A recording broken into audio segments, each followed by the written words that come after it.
loves is Dr. Simone Ellis with Beyond the Chair podcast, and I am excited because one of the things that I realize is that I'm getting a little older, and there's newer doctors out there that have newer information that can crush it and kill it. So I have Dr. Bryce Larson here. Thank you so much for coming in today. Thanks for having me. Did I pronounce everything correctly?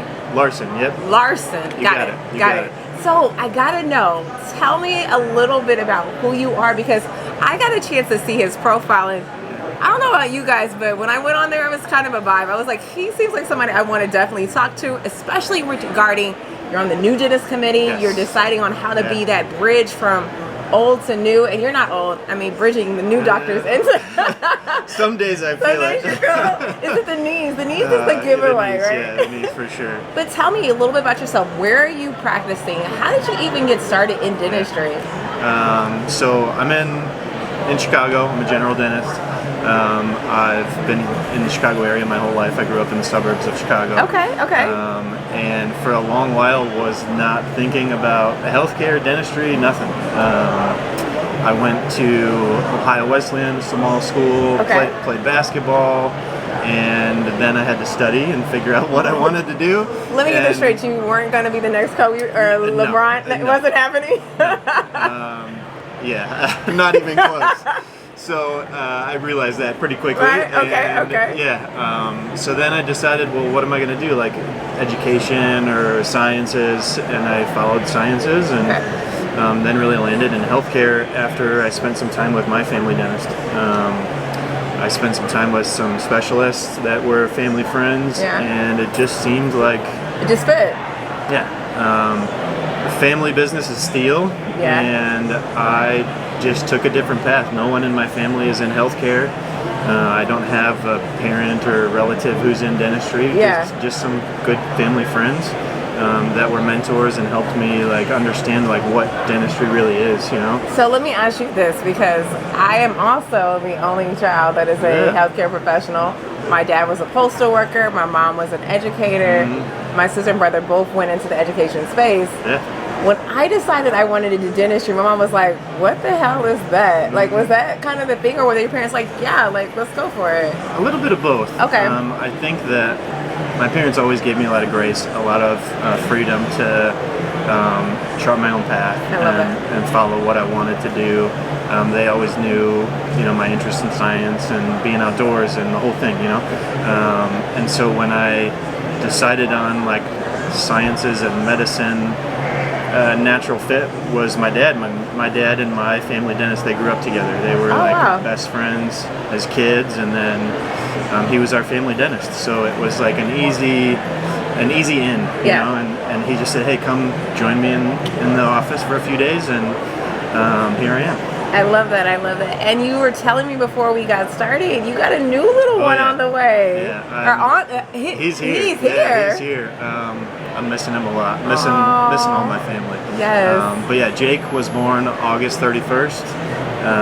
His big sister Audrey is so excited and so proud of him. And my wife and I are just blessed because he's healthy. And we're lucky for that. I want to congratulate you on little Jake and Audrey, big sister role. Yeah, she loves it. She loves it. I love that. And we love being parents. I mean, seeing the kids and their like early relationship and their interaction together is awesome. Oh it's man, incredible. I can feel that energy on you. So you got to get home like quickly. I do. This is gonna be a short couple days, and then you're like, I'm gonna learn about some teeth, and then I'm out of here. I got it. Well, today I wanted to talk to you about dentistry, and one of the things that we are going to go into. And guys, I'm at 88. We're at SmileCon. This is not our typical vibe. We are set up in Orlando. But I gotta tell you, it is so cool seeing all this. This is the first time I've been to a conference since the pandemic. So, welcome back, right? Welcome back to the world. And so, I know it's not appropriate to have your phone out all the time, guys. Work with me, okay? I got my podcast questions. Judgment not. Okay. So today we're talking about bridging the gap between new and experienced dentists. You came out, you've been practicing about 8 years ago. You decided to be a part of the new dentist committee. Why? So I kind of fell into it. I really never thought, if you had asked me 4 years ago, even 3 years ago, that I would find myself here. Not a chance. I was always involved in student leadership. As a student, I was a 2015 grad from Midwestern, CDMI in Downers Grove, Illinois. Shout out. And as a student, I was involved in local society, Chicago Dental Society, Illinois State Dental Society. Had some amazing mentors and faculty members who just pulled me along that path. And then out of school, I stayed involved, going to branch meetings and helping out as a new dentist on the Illinois State New Dentist Committee. Okay. I was asked, after a few years, I was asked to be chair of the Illinois State New Dentist Committee, which was an amazing experience, and really kind of brought me into more of the formal leadership. Gotcha. And then the pandemic hit, so my couple of years as chair were a little different. Was like... Yeah, it felt really weird, but we made it work. We tried to stay as connected as possible, because that was a tough time for everybody. Yeah. And then out of the blue, I'll never forget the day. Sue Dorshow from Chicago was the ADA trustee for District 8, Illinois at the time. She called me up and said, "Hey, would you be interested?" And it was not on my radar whatsoever. And then Sue, who's an amazing leader in her own right, identified me as this person, and I was kind of floored, and really honored. And I felt that was just, it was kind of meant to be, and I've got to take the bull by the horns and run with it. So this is my second year in to the ADA New Dentist Committee. And it's been an awesome experience. The feel you get being involved at the national level is just so unique, and it's so awesome because now I have this incredible network of people all over the country. On the ADA New Dentist Committee, there's just such amazing leadership, and I'm so lucky to call those people friends and colleagues, and I've learned so much just in 2 years, and I have another 2 to go, so this is awesome. I love that. And one of the things that is cool that you talked about was you took leadership from dental school and brought it into like your actual real life. And I want to speak about people who are not involved actively in like, higher level organized dentistry. Is that something that's dying, or is it something that we should be really diving back into? Diving back in, 100%. I think that for a lot of us in organized dentistry, it's a time commitment. Right? It's a lot outside of the office, beyond the chair. And it's work, but it's so necessary and so important for the future of our profession, right? The future of dentistry, to stay involved and stay connected to what's going on across the country, what's going on in your local component or at the state level. Because that's the future of how we practice. Legislatively, with advocacy, even just learning all the different ways to practice. When you get connected and you have that network, you have mentors that can help you develop and grow, not only as a clinician but as a leader. That's huge for who you are and how you can provide for your patients. And that's why I'm sitting in the chair I am right now as ADA New Dentist Committee member, is because I've had some amazing mentors that have really helped me along, and I did not do this all by myself. It was not something that I was like, oh, this is going to be my path and I'm going to get there no matter what. And so it's really the mentors that have helped me along the way. And I also think that a lot of people they think about leadership and they put it in this like big broad scope, and it's so much time and so much commitment, but it doesn't need to be that way, right? You can get involved a little bit here and there. You can be involved a little bit or a lot. Right. And even just being involved at your local level for one event is meaningful. Carries a lot of impact. I like that you're saying that, because even for myself, when the first thing you said is like the involvement and the time commitment, I think a lot of us go, well, where do I make the time? And I think you just have a brand new baby. You have a little one also, right? You're married, you practice dentistry. So it's not that you can't make the time for it. It's really just figuring out how to become more organized with your time. And I think also what you're saying to your point is there's a big gap between how we connect as in our profession, and we've got to be more connected through mentorship, through 100%. Development, right? All right, so guys, this is my favorite segment of the show where I ask you, what you drinking? When we're breaking down dentistry, and it is a It is a thought-provoking, it is stressful, it is back-breaking sometimes, all the above, right?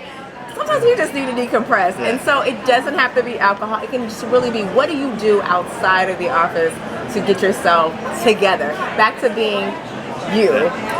For me today, guys, I'm at SmileCon, and guess what? That means we're in Orlando. That is Universal Studios. That is Disney World.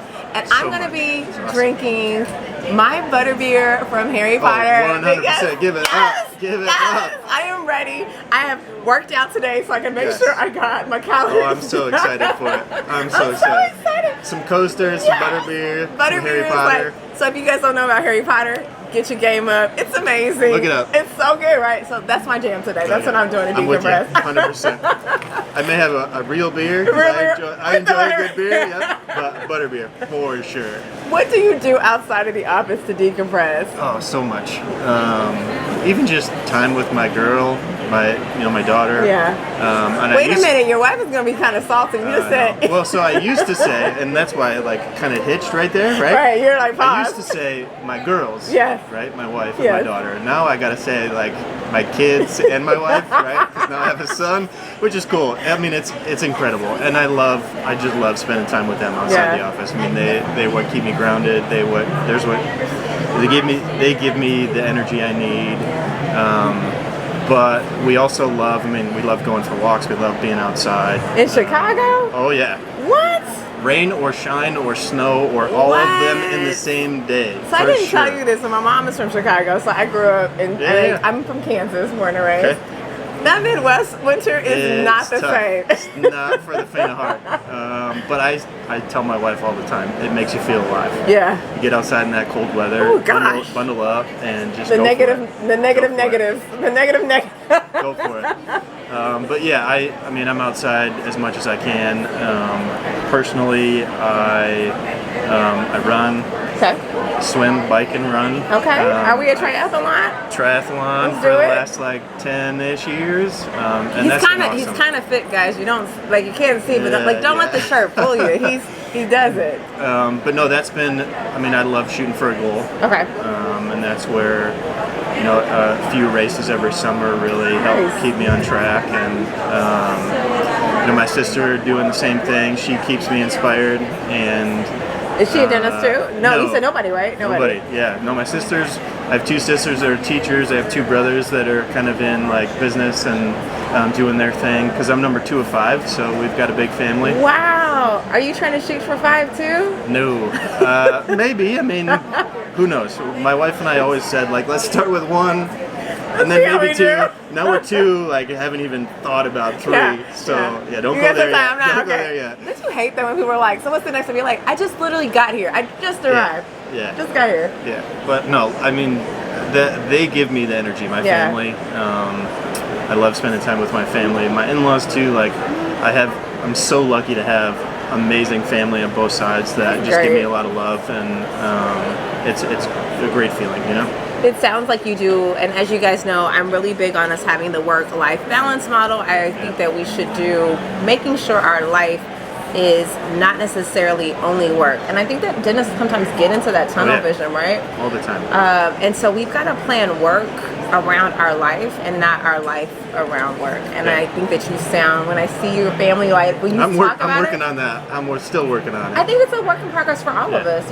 Myself included. I was up till 2 o'clock before I got here, and my husband was like, so are you coming to bed? And I'm like, possibly, because we're always trying to build and grind. But trust and believe, we're going to kick it at Universal today with these butterbeers. For sure. All right, so my first question for you is, what are some of the biggest challenges that you see new dentists facing? Some of the biggest challenges, I think, are the hurdles of finances, the hurdles of finding your path, right? And finding the path that really fits you and what you want to do, how you want to practice. I talk to a lot of students. I'm also involved with my alma mater, I guess you could call it, with Midwestern. And I talk to students frequently enough, and I see the anxiety of finding a job or finding the right fit in a job, or finding the right office that allows them to grow and feel confident in how they deliver care. And that was my life. That was my first 2 years out of school. I mean, I was part-time in 4 offices at one point in my career. Yeah. I remember those days. And not floundering, because you make it work. Yeah. But didn't feel confident or comfortable in my path at all. And I think that's a struggle for new dentists. I think the burden and the hurdle of finances that's just continuing to grow year after year with student debt.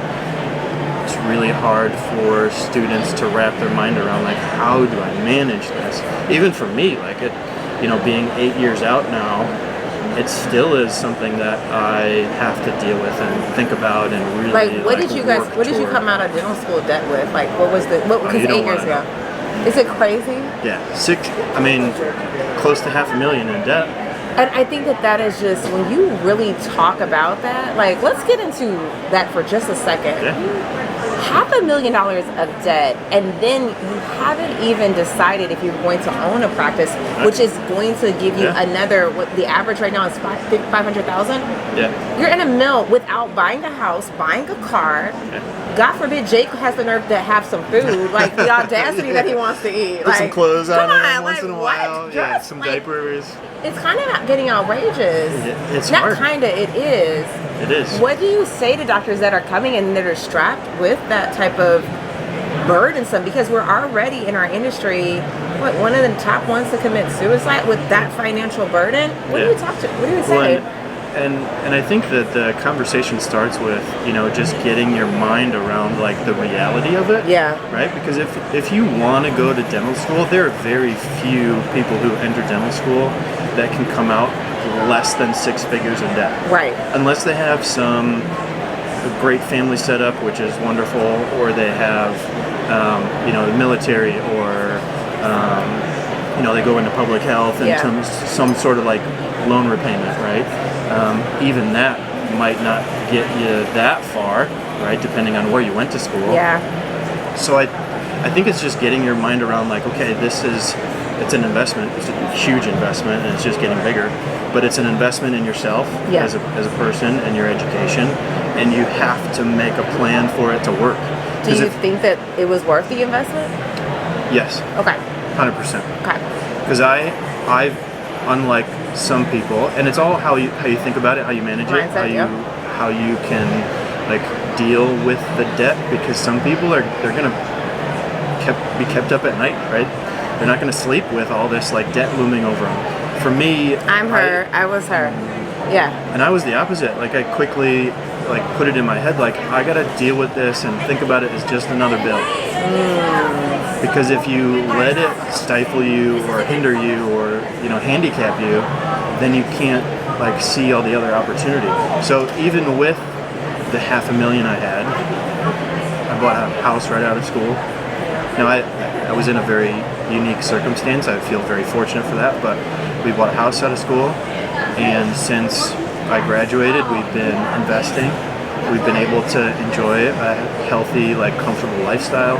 So my wife and I have really been deliberate about making a plan and not focusing on the debt as a problem, because there's so many banks, there's so many people out there that are willing to invest in you as a person, as a dentist, that you can make it work financially.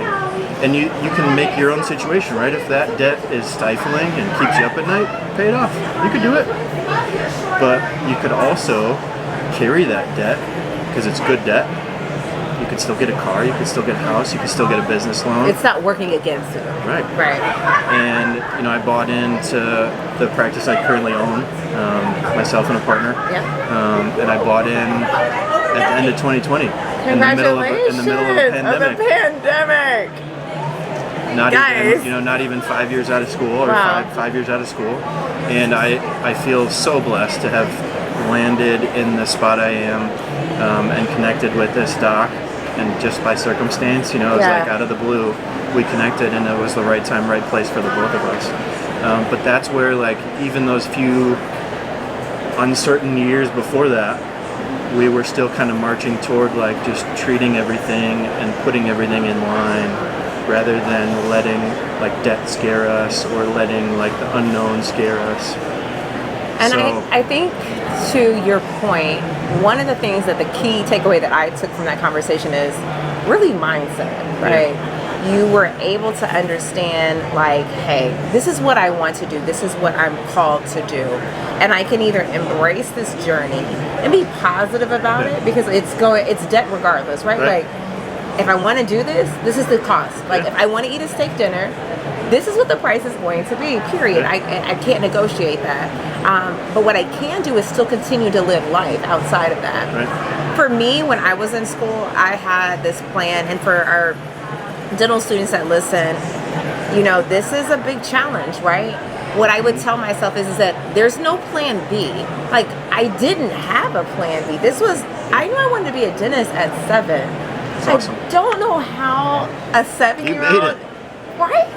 That's incredible. It's like kind of cool, right? Yeah. But I knew at 7 that this was what I wanted to do. And so when I was in school, I was like, girl, what other job is going to pay me enough to pay this debt off? Right. So that was my mindset of like, this has to get done. And so I didn't, and it sounds like to me, you're like, I want to do this. The mindset is this is what it costs. It does not mean that my life stops because this is the ticket of how much it costs. Right. It just means that I figure out different ways to do it. And you're exactly right. For me, you could pay off the debt. For me, it was when well, this will probably air. Didn't a lot of people know? Yes, I sold my office. I hadn't said all of that yet, so that's a new thing. That was my exit strategy, so I could do speaking full time. Awesome. The first check I wrote was to that debt. I was like, I got to get that off of me, because that was my mantra. Yeah. So I feel like knowing who you are, and then being able to manage what that looks like. In the back of my mind, even though I knew I had the debt, it didn't stop me from buying my home. It didn't stop me from opening my practice. And it wouldn't, you know, like any bank would tell you, like, no, like, you've got that student debt, that's fine. It happens. Let's figure out where you're at and how much you can afford, and here's the money for a business or for a house or what have you. So for doctors, let's think about that mindset. I really love that you're talking about that. How do you get your mindset to be like that? Like, did you just come out the gate like, no, I'm positive, this is how I am, I'm a guru to this? I mean, I've always been like a glass half full type of person, always an optimist. My wife would tell you I'm very even keel and not a lot upsets me. In a good way and bad way, you know, like sometimes she'll like try to pull it out of me, like, come on, I need a little more. And I love her for it, you know, like she does pull me out of that when I need it. And I've always been very even keel, and if like there's a problem, like, okay, how can we solve it? And if this is just another hurdle to my ultimate goal, like, okay, like, how do I climb over that hurdle? How do I deal with it? So is there a process that you do to that? It's just you. Yeah. I mean, we've had a lot of help. You got to talk to people, right? I figured out a very little bit on my own, but then I had a lot of people help, right? Family, friends, my parents, of course, right? And mentors in dentistry, mentors out of dentistry, bankers, accountants. I mean, you name it. The tribe, right? Team. Yeah, you gotta have a team. You gotta have a team. Professionally, personally, like, you need a team. Yeah. And I'm very much, you know, a part of a team that has like helped me along. Our financial advisor that we've been working with for a couple of years now, I mean, that was a huge step for us. Just to have a little bit better sense of like, okay, help us manage this, right? Because I'm a dentist, like, I know teeth. That's about as good as it gets. I know a little bit more than teeth. But you're really good at teeth. You really know teeth, right? I don't know I mean, I know numbers. I can look at my P&L at the end of the year, but I need help with like managing finances. You know? And I think that dentists can do that. Like, we get in like this tunnel, and it's like, I can't see anything else here. It's a tribe. Like, it takes a big squad, 100%. Like, to make sure you're accountable, to make sure you're sane, to make sure you're healthy. Shout out to Wifey, like, making sure she's holding it down and making sure she's bringing out the best. Yes, we like you, Wifey. what's Wifey's name? Michelle. So, like, shout out to you, because it does take a tribe. It takes a whole community. So my next question is that, can you describe the current gap you see between newly minted dentists and those who have been practicing for decades? It just looks different. Practice looks drastically different. Tell me about it.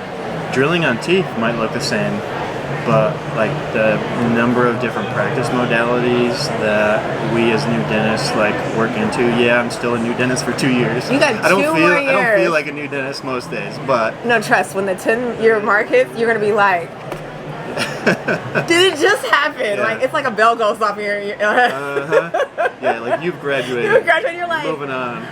And you almost want to stay there. You're just I know. like, I'm not looking forward to that bell. Yeah.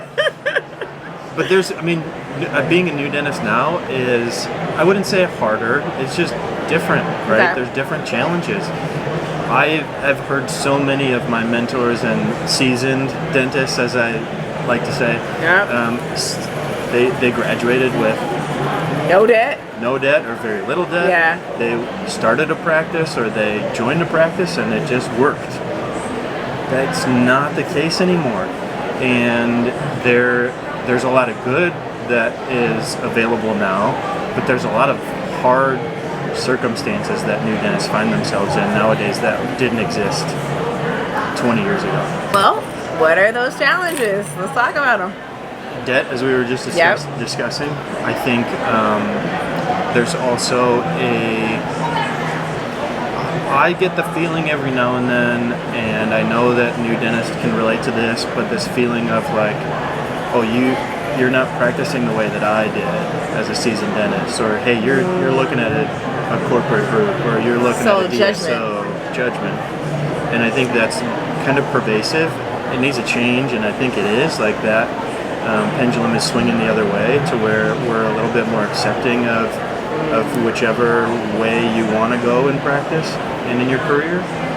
But I think that's a hardship for students. To get past that hurdle of like, it's okay to like go to academia or corporate setting or private practice or residency, and there's a lot of different ways that we can practice now. And they've always been there, but they've grown a ton. I mean, corporate, like the DSO landscape is very different now than it was even 5 years ago. Yes. And I think in many ways good, but in some ways just makes it more challenging. Yeah. Right?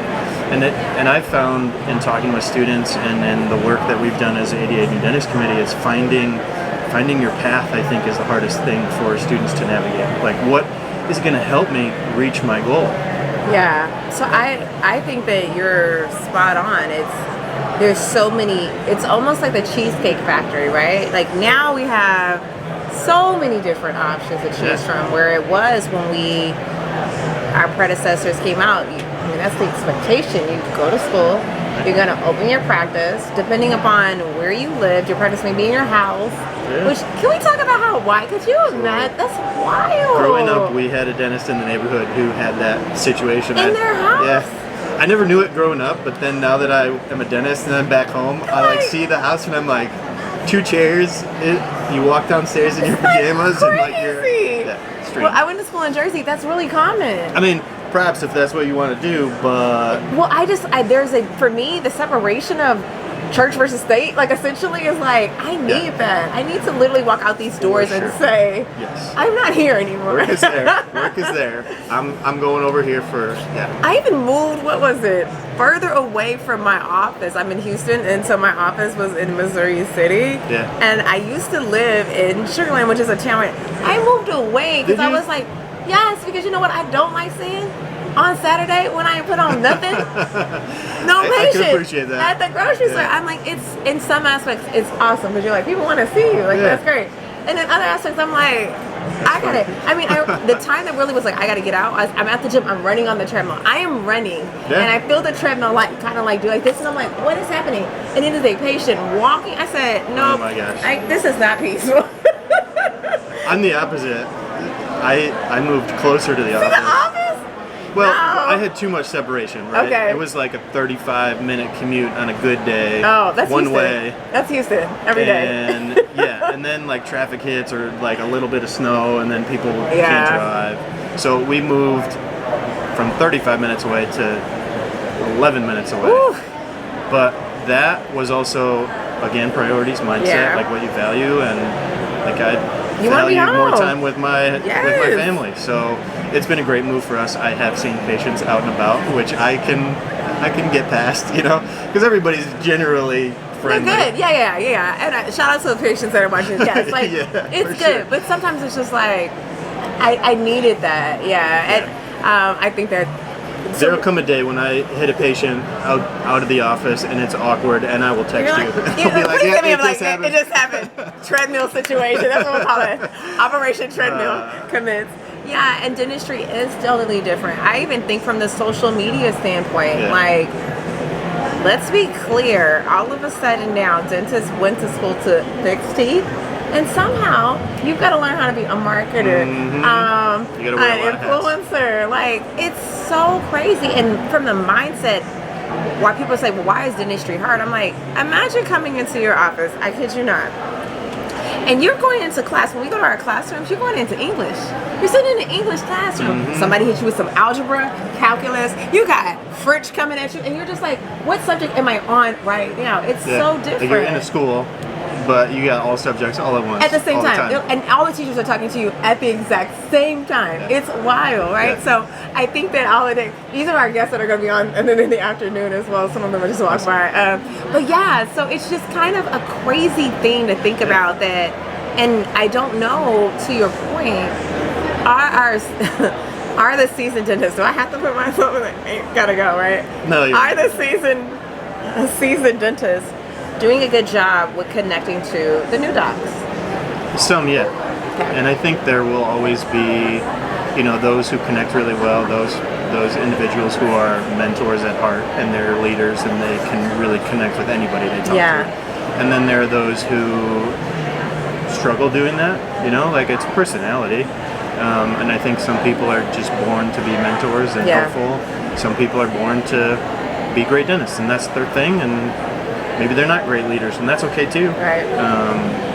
But I think it's also finding just the connection between you and another doc, or you and an office, or you and a patient population.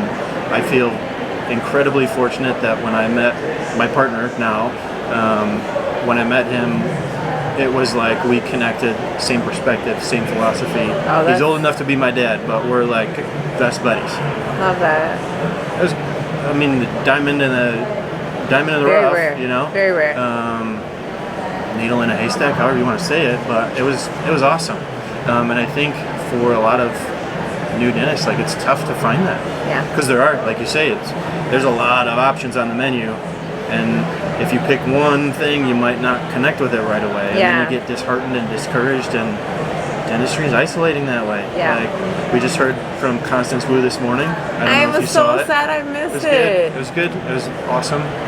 They always have, like, great speakers, but she talked about this, like you gotta have some validation, like some internal validation, and that's hard for us as dentists to find that, because to your point of the calculus and the geometry and the like all this stuff, am I talking about? You got so much stuff coming at you as a dentist, whether you're an associate or an owner or anything in between. There's so much stuff coming at you all the time that is not validating, and it's not encouraging, and it's not supportive.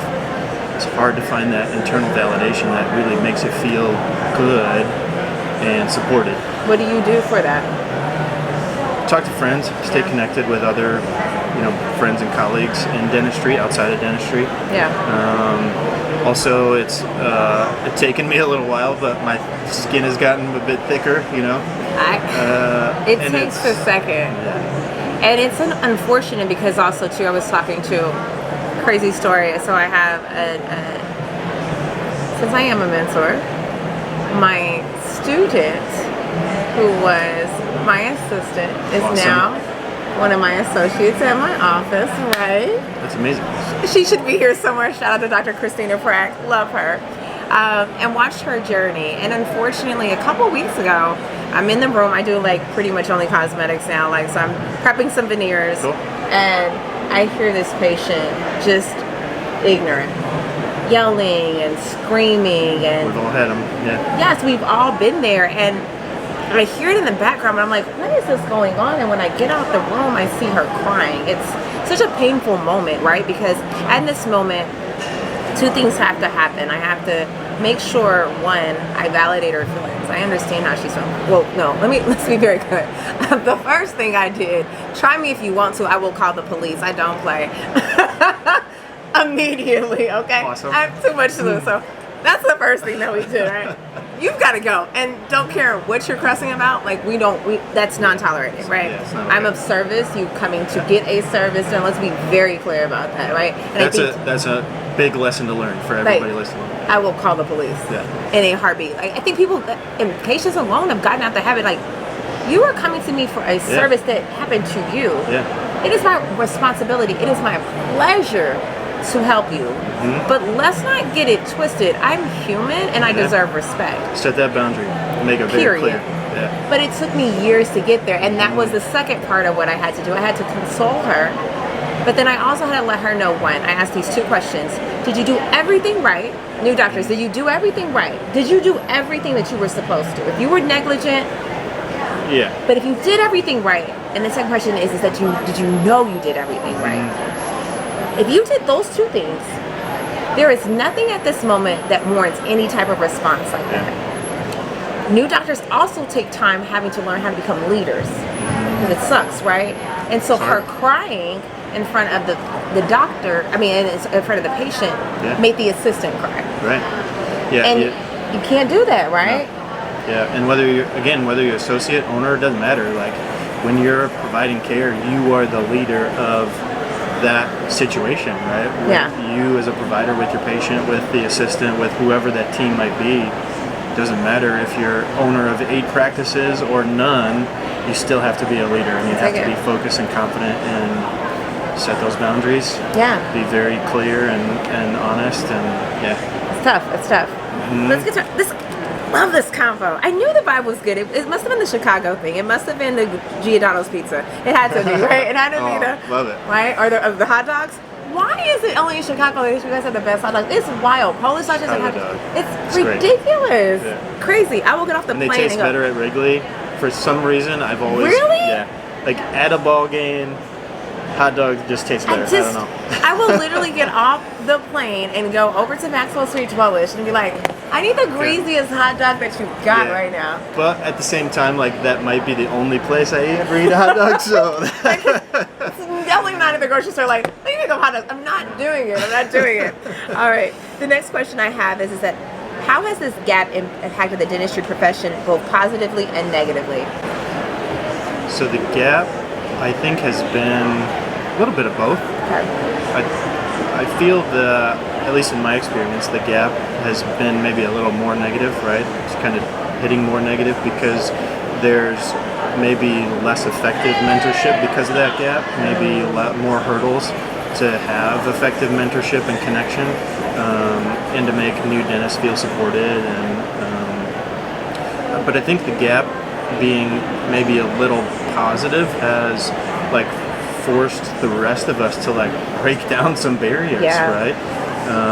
And that's what we've been working on as the ADA New Dentist Committee. I mean, that's some of my personal work too, is like help others like have the path that not have the path that I did, right? Better path. Yeah, better path, right. I always go back to I was a Boy Scout, and shout out.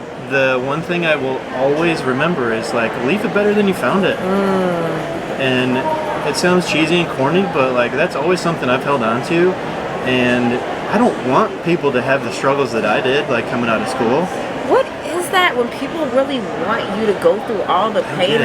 I don't get it either. It's like the world could be such a better place if we could literally guide each other and say, hey, don't do this, that costs me a lot. Right. This is going to help you out. Now, I'm sure you've heard the stories of dental students where they have just been degraded and take these models and throw them out the window if they're not good. Like, she's here, she exists, right? Yeah. I'm sure I maybe could have used some of that as a student, but I was so supported as a student. Like, our faculty were amazing. They like failure is part of what we do, and mistakes are part of who we are as just people, right? But as a student, I felt supported, so like that was incredible. But there's some students that don't even feel that through dental school, and then they come out and they might not feel that from their colleagues. So I think the gap has been positive because we've identified that it's there, and we've got a lot of awesome people that are working to like break through that. Yeah. My friends and other leaders I know, yourself, Yeah. and this is amazing. Yeah. To show people like, hey, it's okay, and there's hurdles, and here's how to get past them, and put them out there, talk about them. And I think that's been the one positive that I see with this whole like gap. I agree. Some of it's a generational gap. Some of it's a gap that have been caused by like a lack of camaraderie and a lack of collegiality. Yeah. And, I think that's unfortunate. So I'm glad to see, at least in my circles, that the tide's turning. Like we're putting it out there, we're talking about it, we're normalizing it, and now we're finding ways to like work against it. I agree. I mean, as you can tell, I'm a African American woman. Yeah. Dentistry is changing, the face is changing, and it's important for people like you, people like me, to continue to be those people that say, hey, just because the system has been the system, doesn't mean the system did not to be fixed, right? We've got to fix it. And even when I see that there's a new dentist committee, because I think that I know that wasn't in play, or if it was in play when I came out of school, it was not talked about that much. Now I see you guys really making strides, which is important, because you're right. We've got to get rid of, what is the purpose of emasculating or demoralizing or humiliating students? For what? You know, I felt like dental school, I'm in a sorority. I felt like I was in a fraternity. You go to dental school and you're like, oh, okay, I now understand why I was doing all of this. Like, this is what being online felt like, right? Why? It's already hard enough. So I love what you're saying. Keep bringing that. Like, that is awesome. That's awesome. All right. So one of my last questions to kind of wrap it up before we get on to the main stage is, how critical do you feel like mentorship is important in bridging the gap? And what do you feel like new dentists should be looking forward to in this new journey of dentistry? I think mentorship is so critical. It's important not only for us as new dentists. I consider it a new dentist. Come on. Can we give him some, like, the Botox is working, guys, okay? Botox, what are you talking about? Right. But I think that we as dentists, right, young dentists, we have to be mentors. Yeah. Got to make time for it. We got to prioritize it, because if we don't, then who else is gonna, right? Yeah. And then on the flip side, I think there's something to be said for people and new dentists to be open to being a mentee, open to learning, open to growth, because a mentor may look very different. It might not be a dentist. It might just be a friend, or it might be a leader at church, or it might be a family member. It could be a business or a vendor or somebody that you come across. I know I have mentors in my life like that, who are even my age or younger, but they're mentor to me, right? I have met students who are mentors. They're doing amazing things in their own leadership. So you as a mentee, as a person still evolving and growing in your journey, like, there's mentors all around you in so many different ways, and you got to be open to it, right? So I think that mentorship is so critical, and it's both sides. And the second half of your question, repeat it for me, because I'm losing my mind here. This has just been such an awesome conversation. Isn't it good? Yeah, and I think that this stuff is mentorship too. Yeah. You know, when you asked earlier about like where do I find like connection and everything, like I listen to podcasts. I'll be listening to yours a whole lot more. And you get connection in a lot of different ways. It might not be connection face to face, like at a restaurant or at a dental event. It could be a virtual connection where you'd never met the person. You might not ever meet the person, but hearing a story helps give you support or helps you feel validated. Yeah. You know? And guys, like, oh God, I love when people are spot on. Like, as far as when we talk about being able to absorb and take the information, because I think people come out sometimes with a chip on their shoulder, like, I'm above education. I know everything. I know I know what I'm doing, and that's not the case at all. We're in the information era. We will never see another generation that has this much access to information at its Jake is going to be smarter than you tomorrow. Tomorrow he will be smarter than you, okay? I know my daughter already is. She's clearly smarter than you. She's like, Dad, like, you're not really that smart. It's wild what we're doing right now. So when we think about the level of being able to absorb information, the reason why, and my guests know this, my students know this, because I have a Smile Design Society, shout out, you know, of course. I'm serious about that. I hold myself to a very high standard about getting educated on everything. And my mentors, guys, they're not only dentists, right? Because to me, that's another thing where you have one set of a mindset. I go to every quarter, I'm now getting into the habit of doing personal self-development conferences. Awesome. They are freaking phenomenal because, again, dentistry is hard. Like, I want us to own that. It is hard. It's very hard. Period. So I can't just look. Dentists are great to look to. I don't want to take away from that. But that can't be my only source. Like, I have to get mentorship. I have to get coaching. I have to get mindset, and all of the things in so many different avenues. And so podcasting serves that for me. Like you said, I have free mentors that come to me in my car. It's wonderful. I can listen at 1.5 speed to those mentors. I'm like, Lewis House is like shooting out stuff. Jay Shetty, super fast. So the reality is that it doesn't have to look one way. It can look multiple things. So 100%. Doc, you gotta join with Amazing. I'm gonna convince you. Like, let's get a little bit more because I don't feel like I had enough time with you. Let's do it. It's been awesome. Where can people find you if they want to connect with you or even find out about the new Dentist Committee? Where can they find you? So many ways. So I am a millennial by birth. However, I am not a millennial mindset. I'm like right on the edge, you know, like I'm considered millennial, but like I'm an old soul a little bit, and so like I'm getting better on social media. But you can find me on social media. You can find me on Facebook. Find me on the ADA New Dentist Committee page. If you just type in ADA New Dentist Committee, like all of our information is on there. Awesome. I'll share my contact info. Yes, it'll be in the stories for sure. Yes. Reach out. I always love connecting with people because that energizes me too, and it's something that really gives me a lot of appreciation for all this, like all the dentistry network that we have, the love and the camaraderie that we share in our profession. I mean, it's great. Yeah. I am super excited to have you on the show. Thank you so much for your time, and Jennifer. Thank you. I was right, guys. I knew, like, when I was going through this, the people who were going to be here. That's my first question I asked her, like, why me? How did you find me? And I was like, I kind of knew. I knew it was going to be good. I'm really good about reading energy. So thank you so much, Doc, for being on the show. I appreciate it. Guys, this is Beyond the Chair. Feel free to like, subscribe, and follow the show. Make sure you share this episode with new docs who are needing that guidance. We can't wait to see you at our next one. I'm at Smile Con. Get at us.